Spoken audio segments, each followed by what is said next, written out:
Hala, tara na at tayo naman magluto ng pesto tuna parmesan cheese, diba? At una nga nating ginawa ay tunawin muna natin yung ating butter, and then syempre habang ating inaantay na matunaw yung butter, diba? Nang hinayang naman kasi ako dun sa oil ng ating tuna, kaya para mas lalo pang ma-absorb ng ating pasta, diba? Yung oil ng tuna na yan. And then syempre nagdagay na rin tayo ng napakaraming bawang, diba? Para mas talagang wow, ang bango-bango. And then siguraduhin lang natin na huwag natin susunugin yung bawang. Yung nandun pa rin talaga yung ng lasang-lasa niya ng pagkahilaw, diba? And then ayan, sinunod na nga natin yung ating 2 lata ng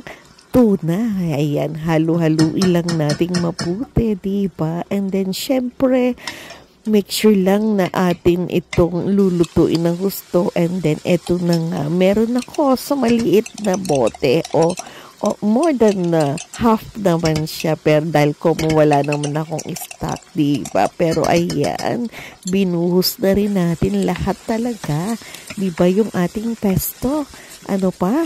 And then syempre wag nating kalilimutan na timplahan na rin ito ng pamintang durog, diba? Halu-haluin lang din natin. And then pagkatapos nga niyan, diba, naglagay na rin tayo syempre nung ating ito yung olive oil with chili yan, kaya ganyan ang kulay para kahit pa paano naman ay may anghang yung ating pesto, diba? And then syempre magdagdag na rin tayo ng parmesan cheese, diba?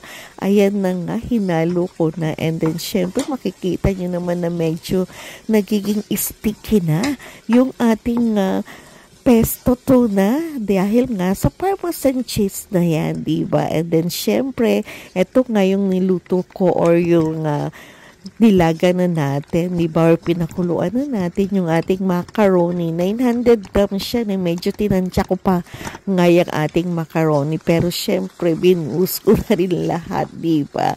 Kaya naman po, ayan, talaga naman po halo-halo lang tayo. And then syempre hiwa-hiwalay na rin natin yung mga nagdikit-dikit na macaroni, diba? O yung pasta natin. Kaya naman ayan, todo-todo lang natin, diba?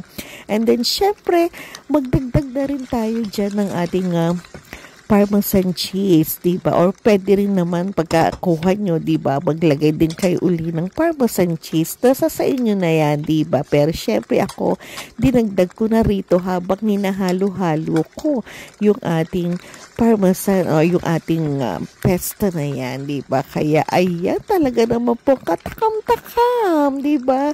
Ano pang inaantay nyo? Tara na!